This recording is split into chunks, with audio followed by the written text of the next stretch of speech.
Hello, everyone. Welcome to another episode. We are here by. Can you help me pronounce your name? Sorry, it's a bit hard. RO2D2. RO2D2. My apologies. Okay. So, I would like to start off with my first question. So, can you describe your team a little, like how it was founded, when it was founded, and how many people there are? So we were founded 2 years ago on the 14th of June. We started initially with a team consisting of 5 members. We were from the 8th grade then to the 10th grade. After we started our first season, ROBOTICS, in the FTC competition in Romania, we were 7. At the end of that season, we were 8. And now we are proud that we are 15 members from the 5th grade to the 12th grade. We are a group of people which share the same passion for robotics, for STEM education. We try to give an example to the newer generations that come after us and help them achieve what we have achieved, and we want to give them a taste of what STEM education is. So, I'd like to do a follow-up question, if you don't mind. Sure. You said from 5th to 10th grade, if I heard correctly. 12th grade. 12th grade, sorry. So how is it, educating such a large variety of people? Is it hard or? At the beginning, we weren't used to work with, let's say, these types of age difference in our team, but we get used to. It was the most important thing was the fact that we shared, as I said, the same passion, and we had like the common language of these projects, and we wanted to do something better for our community. And I think that is good that we have this age difference in our team, because we can learn from the younger ones and they also can learn from us, and it's quite good to have different opinions in a team, I think. Definitely. Thank you. So for the second question, we would like to ask, what is FTC, and what are like some main differences between FRC and FTC? FTC is a competition, let's say, for younger ones. FRC implies more knowledge, I think. It is this. I usually heard about that in FRC there are teams made from students who are at university, but I also heard about teams that are at high school, like you are, I think. And I think that it is you need a lot more money to found an FRC team than an FTC team. And in our country, it is quite difficult because we don't have the, let's say, logistics to found an FRC team. But the goals of the projects are the same. Sorry. Okay, no problem. That's nice, by the way. I have a question about EcoFirst. You know EcoFirst, and you are ambassador of Romania. What have you accomplished on behalf of EcoFirst in your country? With EcoFirst, we wanted to bring a change in the mentality of people to get involved in this worldwide movement with ecological and sustainability. In Romania, we have a lot of problems with this kind of let's say environmental issues, and we wanted to inform people about what is happening in the world right now. We wanted to give them an example on what they can do to improve their lifestyles, to adapt more sustainability projects in their everyday life to take care of the planet. And I think that with the amount of projects that we organized, like recycling projects or just projects to inform people about the fact that that's happening right now in the world, we succeeded. We achieved our goal.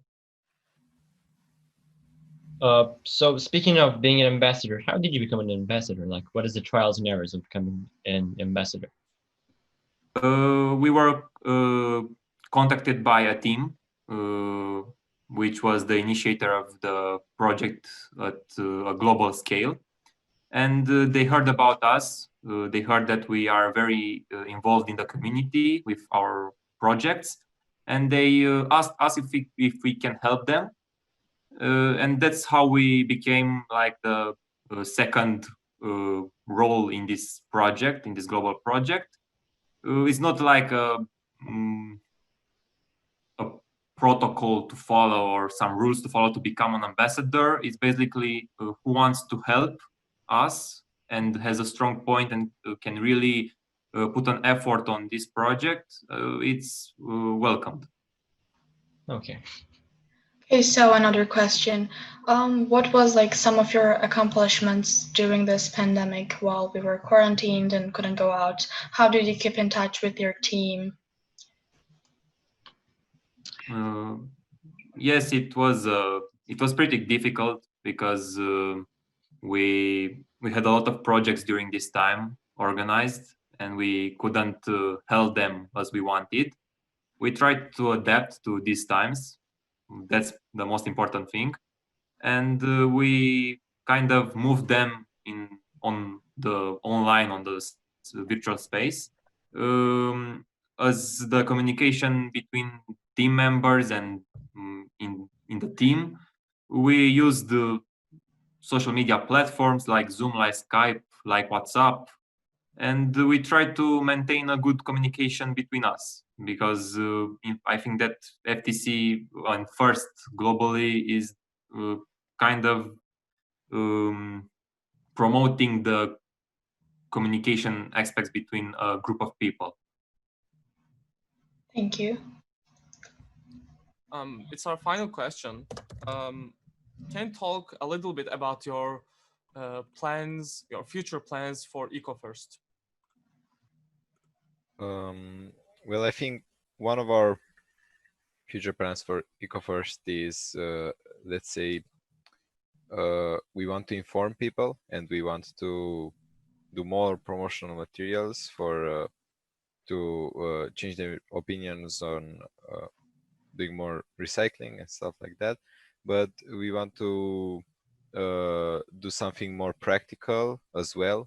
So we want them to get outside in their city, clean some parts of their city, or let's say maybe bring more teams together and clean out a larger area. Maybe have some collaborations with trusted companies that do this kind of work. So I just think our plans for the future with EcoFirst is expanding, also reaching new teams, talking with new teams to join us, and to do projects on a larger scale. Okay, so we said it was our last question, but we always like to close up with getting some advice from y'all for other teams, the persons watching. So would you like to give some advice to other FTC teams about EcoFirst or just being an FTC team in general? Well, first I will ask if one of my teammates would like to answer this question before I do.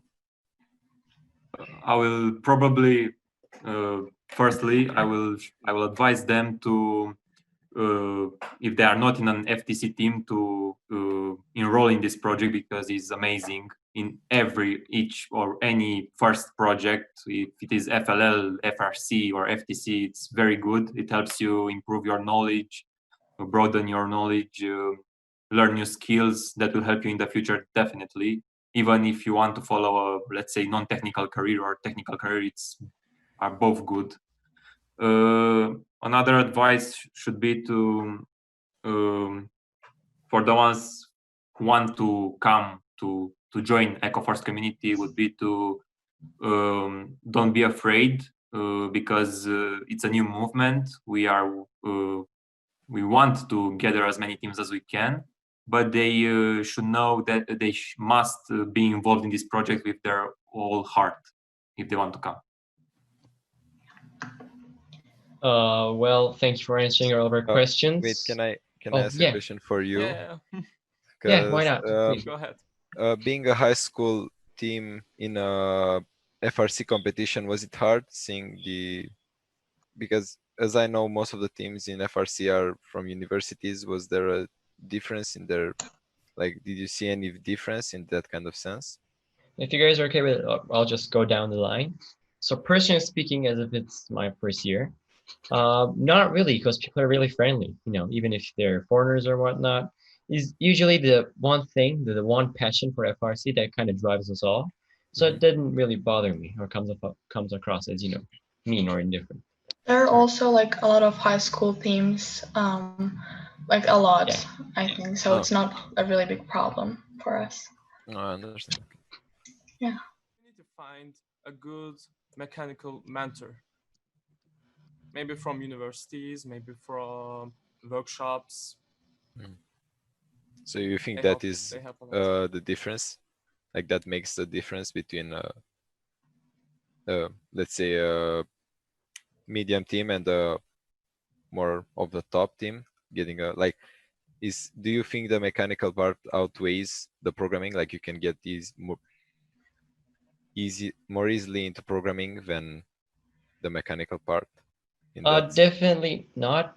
I kind of feel like it balances out. Like you cannot just strictly be better at programming and expect to do a better job. Same as mechanic. You gotta equal it all across the board to make somewhat accomplishment. That's And at it least is how kind I of see it. balanced, like it is balanced in our team. So I don't think that there's something like that. I'll say. Okay. Thank you for coming, guys. Thank you very much for having us. Yeah, thank you for having us. See ya. Yeah. Bye.